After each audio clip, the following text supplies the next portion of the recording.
Number one, Purdue lost Friday night at Northwestern. So that's the second time so far this season that the number one team in the AP poll has been beaten. First, number one, Kansas by Marquette. Now, number one, Purdue by Northwestern. Who should be number one when the AP poll updates Monday? Who will it be? I think it will be and should be Arizona. Do you agree? I think it will be and it should be Arizona. I got a trivia time right now for you. Most recent year in which Arizona was number one was when? DeAndre Ayton's year. It is. You have to go back further than that. 2014 was the last time the Arizona Wildcats were number one in the AP Top 25. It would be a stunner if it wasn't. Really, it gets down to Arizona versus Kansas.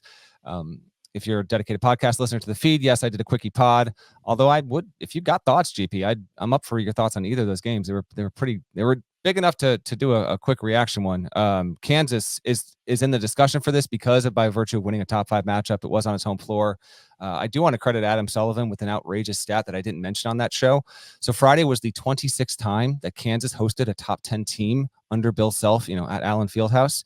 It has been the worst ranked team in 13 of those games, and it is 13-0. So top 10 games, 26 times. It's been the worst team half the time, and it won every single damn time. KU, I would think, is going to be number 2, but where it sat in the poll or where it sits here on Sunday Night GP going into Monday, Arizona's yet to lose. The two biggest wins have come against teams that have questions. Michigan State at Duke. We will get to Duke shortly. Of course we will. Blue Devils just took a second straight loss. But KU sitting at 7-1 yet again. They do this like clockwork. KU started 7-1 or better 10 seasons in a row. I guess I'm here to hear a case, but to me, I think it should be, and I think that it will be Tommy Lloyd's Arizona Wildcats, who sit at number 1. And how long that lasts, really, I mean, they might not get out another week or two because they've got big games still to come here later this month. Big picture beyond who should be number 1, which of those teams do I trust more? I actually think I do narrowly trust Arizona a tad bit more than Kansas to this point. I think they've given us slightly more reason to trust them, but both are very, very good teams. And KU preseason number 1, Arizona has established itself as a viable national contender. I don't think it's a no-brainer that Arizona has to be number 1, but I do believe Arizona will be number 1, and I think Arizona should be number 1. I did move the Wildcats to number 1 in the top 25 and 1. For whatever it's worth, they are currently the only undefeated team with multiple wins over schools also ranked in the top 25 and 1 right now. They've beaten Duke, which I now have at 19, and Michigan State, which I have at 20. I only dropped Purdue to number 2 after that loss. Purdue's got 3 wins over top 15 KenPom teams right now. Nobody else has more than 2. So Purdue's got better wins than anybody else. You can make an argument for Kansas, but Kansas does not have 3 wins over top 15 KenPom teams right now. Purdue does. So if that can decide something for you, there's the information. I've got it Arizona, Purdue, Kansas in that order, followed by Houston and UConn at number 5. And that does not mean I necessarily think Arizona is the best team in the country right now.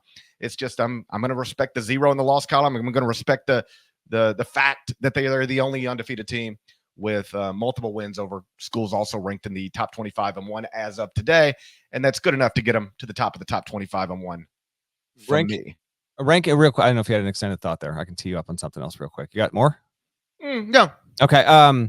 We had 13 ranked teams lose last week. And then this past week leading up to this Sunday, I think we might have 12, maybe 13 again. So one, expect there's going to be shakeups on Monday's thing, but you're getting a little bit of cross signal and noise here when it comes to ranking some of these teams, some of these results, because we've moved past that initial 2 to 3 week opening where you get a weird one, drop in 10 spots, et cetera, et cetera. Now it's more like, Purdue losing at Northwestern will be open to different kinds of interpretation from AP voters. Some may Purdue severely. Some may not, but I just wanted to at least see where you're at when it comes to it. I was at a 3-year-old birthday party earlier today, and happy birthday to Mary. And a fellow there asked me, he said, when you rank these teams every day, does it get harder as the season goes on? And I said, no, it gets easier as the season goes on because you've got more data to work with. You got more stuff so that when Michigan State loses to James Madison, you don't go, oh my God, they just opened with a loss to James. What do you do with this? The computers say this is one of the 10 best teams in the country, but they just lost at home to James. How do you handle that? As you get deeper into the season, you have, if you're a good team, you're going to have wins to help offset losses that make you go, what? And for Purdue, they've got those. Again, they've got 3 wins over top 15 KenPom teams right now. So, of course, on Saturday morning, I update the top 25 and 1, and folks go, oh, Purdue can lose at Northwestern and only drop a spot for the millionth time. Buddy, I tell you what, I might as well be tweeting out chemistry every morning for some people, because I never seen I'm not saying people don't ever sometimes have valid questions with the top 25 and 1, but buddy, I'm telling you, about 90% of the tweets are just idiotic stuff. People get real caught up on, my team lost 3 weeks ago and dropped 6 spots. This team lost last night and only dropped 2. How could you do that? Well, the circumstances are different, dummy. Yeah, they always.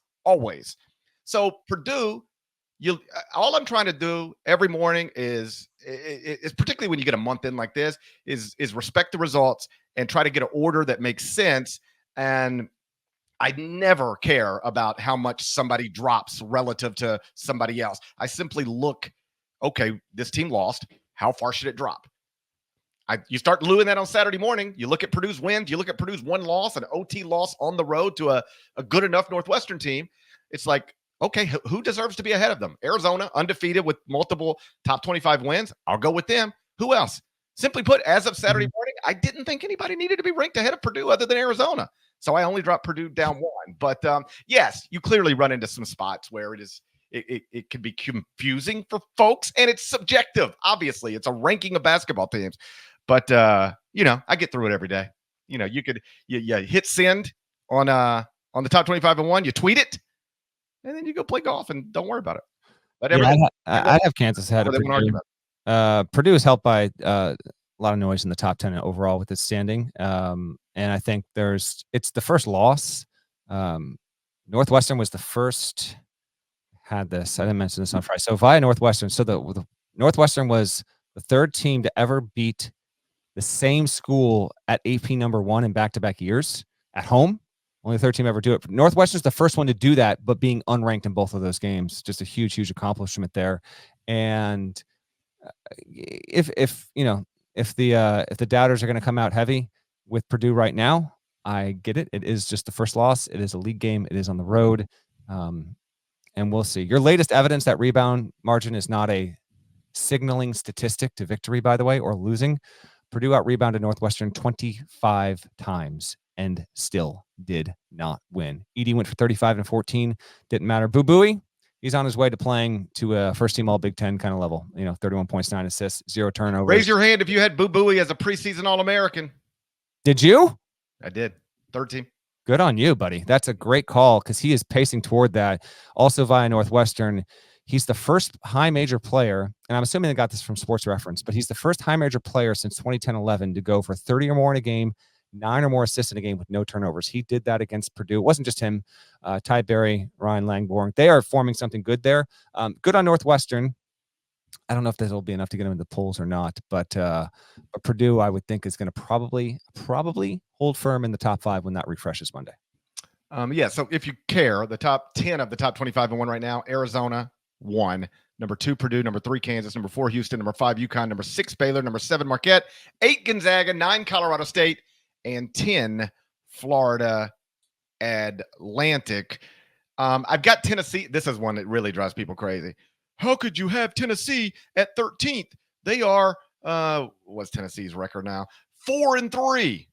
Where they're 4-3 with 3 losses, either on neutral courts or on the road against teams ranked higher than them. What about Tennessee having 3 losses to teams ranked in my top 12 would suggest that Tennessee can't be 13? People really struggle with it. Well, at some point, I guess the results on compound have to matter. So if they take another loss to somebody who, then I can't understand how somebody has an issue with a team being ranked behind only teams that it has lost to and ahead of everybody else. What is the problem with that? It's called fan emotion, baby. And that fan emotion gets people to listen to the podcast. So I'm all for it. Yeah, well, And by the way, I can't take your ranking seriously. Just so we're clear. can't take this list seriously. Can't take this list seriously. Hey, college football selection committee. I can't take your list seriously. Okay, see, like here's Elliot being a dummy in the chat. Okay, like listen, if you don't want me to call you a dummy, then just keep quiet. You don't have to participate in this. You can just listen and watch. You don't have to try to join things. If you want to, then this is what they lost to North Carolina. North Carolina's ranked lower, not in the top 25 and 1. They're not right now. North Carolina is ahead of Tennessee. I've got North Carolina 12 and Tennessee 13. What do you not understand? Why is it so hard for people? What do you want me to say? I just want you to answer the questions. I can't. What about Tennessee having losses to Kansas, Purdue, and North Carolina, all of which are ranked ahead of them? What about that is absurd? Nothing, I guess. I got no huge issue with it. Vols, just don't lose to George Mason, or GP might drop you all the way down to 17. That's all I'm saying. I'll punish you when you deserve. When you lose to somebody that I don't have ahead of you, buddy, you're in trouble. But so far, Tennessee has not done that.